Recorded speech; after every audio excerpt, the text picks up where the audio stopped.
Singapore produces the longest health-adjusted life expectancy in the world. So I named Singapore a Blue Zone 2.0, a new category of manufactured blue zone.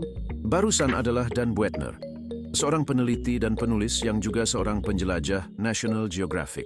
My specialty has been solving ancient mysteries. Ia kembali hadir dalam dokumenter Netflix, Live to 100, Secrets of the Blue Zones. Dalam film dokumenter tersebut, ia telah menemukan Blue Zone ke-6, dan itu adalah Singapura. Dalam video ini, kita akan fokus pada makanan yang dikonsumsi oleh mereka yang tinggal di Blue Zones, mereka yang hidup hingga 100 tahun atau lebih dan yang dikenal sebagai centenarian. Kita akan fokus pada 5 makanan utama yang mereka konsumsi sepanjang hidupnya.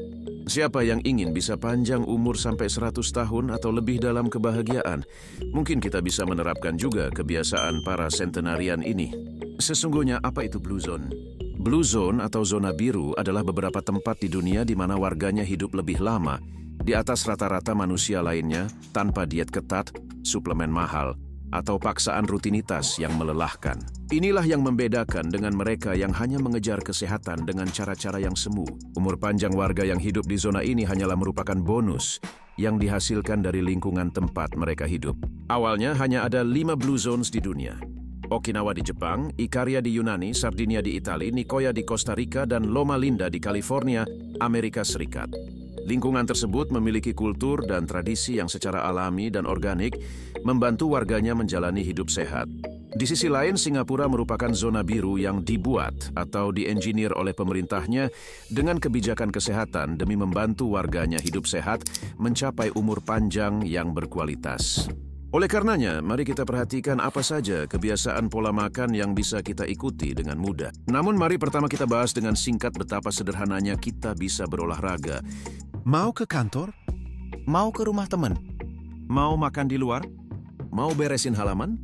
Mau pergi belanja? Mau ngurus ini itu? Berjalanlah. Selalu gunakan kaki dan tanganmu sendiri. Kami memperkirakan bahwa mereka yang tinggal di Blue Zone selalu bergerak secara alami dan berkelanjutan setiap 20 menit sekali. So when you add up the caloric spend throughout the day, it's way more than if they worked all day and then went to the gym. Dan dengan begitu, metabolisme kita selalu aktif bekerja secara optimal di tingkat yang lebih tinggi. Dan tanpa disadari, kalau kita melakukan ini, kita bisa membakar lemak lebih banyak. Sejak tahun 1960, angka harapan hidup di Singapura meningkat 20 tahun, menjadi hampir 85 tahun, salah satu yang tertinggi di dunia. Dalam 1 dekade terakhir, jumlah centenarian di Singapura meningkat 2 kali lipat jumlahnya. Kunci keberhasilan lompatan besar ini adalah karena warganya yang selalu aktif bergerak. Biaya surat izin untuk memiliki mobil di Singapura selama 10 tahun mencapai lebih dari 1,1 hingga 1,7 miliar rupiah. Dan ini belum termasuk harga beli mobilnya. Di sisi lain, Singapura memiliki jalur pejalan kaki yang teduh dan bersahabat, sehingga warganya bisa lebih mudah mencapai 10 hingga 20 ribu langkah per harinya. Di saat menyetir kendaraan pribadi tinggi dipajaki, jalan kaki malah disubsidi. Apakah kamu tahu bahwa terdapat studi yang mengatakan bahwa hanya dengan berolahraga 15 menit setiap harinya, kita dapat meningkatkan angka harapan hidup selama 3 tahun dan mengurangi resiko kematian sebesar 14%? Namun sayangnya, menurut laporan Sports Development Index Nasional Kementerian Pemuda dan Olahraga pada tahun lalu, hanya sekitar 30% orang Indonesia yang aktif berolahraga minimal 3 kali seminggu. Bahkan lebih parah lagi, 1 dari 3 orang Indonesia telah mengalami obesitas. Jadi, mari kita bergerak bersama demi mempermudah tubuh kita mencerna makanan. 5 makanan utama Blue Zone. Setelah lebih dari 2 dekade penelitian, Dan Buettner telah mengidentifikasi makanan utama yang dikonsumsi para centenarian sepanjang hidup mereka. Inilah 5 makanan utama biar awet muda dan berumur panjang yang bisa kita siapkan hari ini di dapur kita. Yang pertama, makan sayur dan tumbuh-tumbuhan. If you want to know what a 100-year-old ate to live to be 100, you have to know what they were eating their whole lives.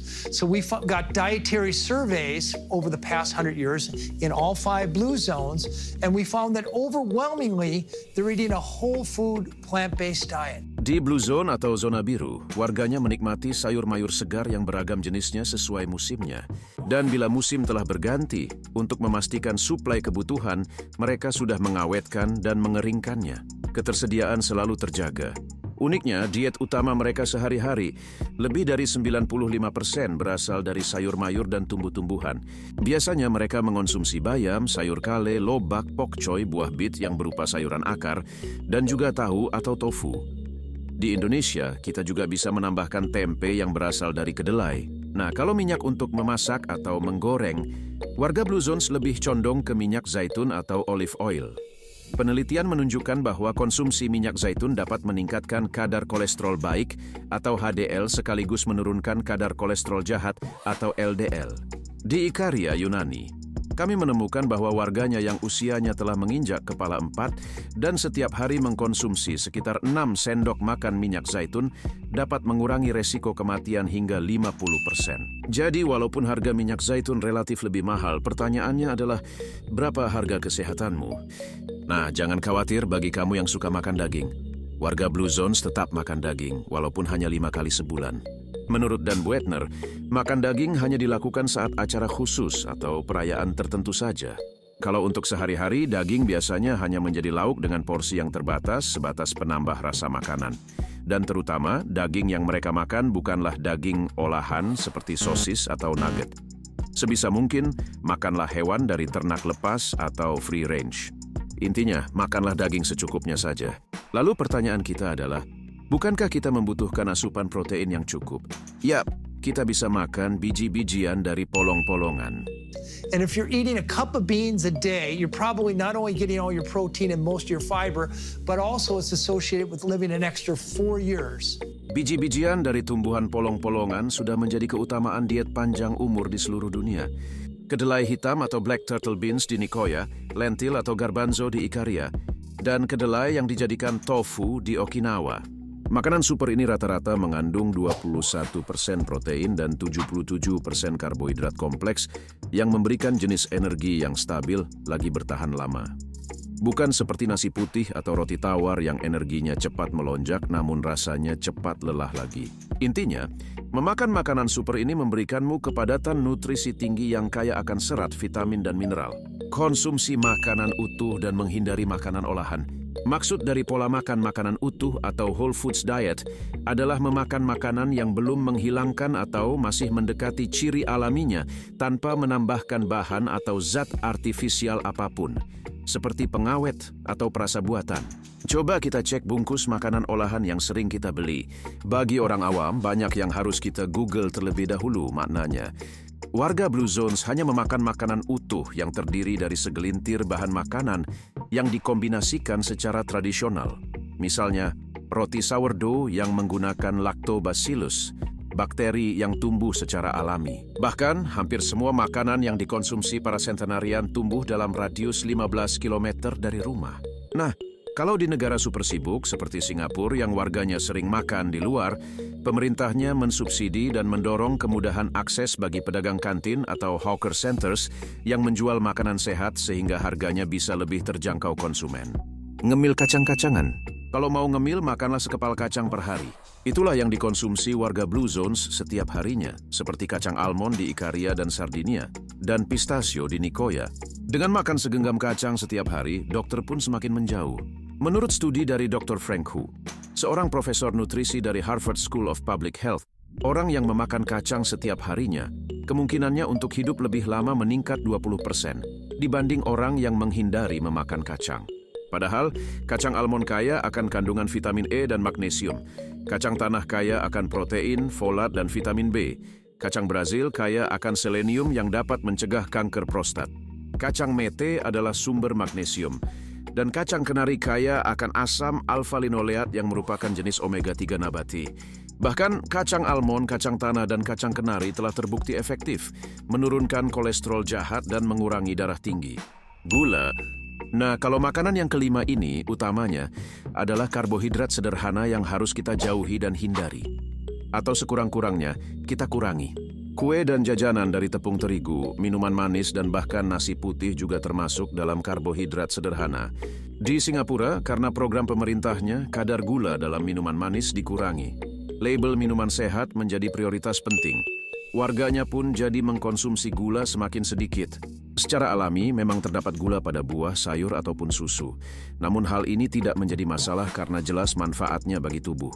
Yang mengkhawatirkan adalah meningkatnya konsumsi gula tambahan yang berlebihan bagi tubuh. Hasil riset kesehatan dasar di Indonesia mendapati tingkat konsumsi makanan dan minuman manis masih sangat tinggi, masing-masing mencapai hampir 88% dan 91%. Padahal, anjuran konsumsi gula per hari menurut Permenkes nomor 30 tahun 2013 hanya 10% dari total energi per hari per orang. Itu setara dengan 4 sendok makan gula per orang per hari atau 50 gram saja. Salah satu solusi untuk mengurangi konsumsi gula berlebih yang berdampak pada maraknya penyakit diabetes adalah melalui penerapan cukai minuman manis. Sayangnya, hingga kini masih belum diterapkan dan malah menuai pro kontra. Bagaimana menurutmu? Kamu lebih suka minuman manis atau yang tawar saja? Tulis komentarmu di bawah ya.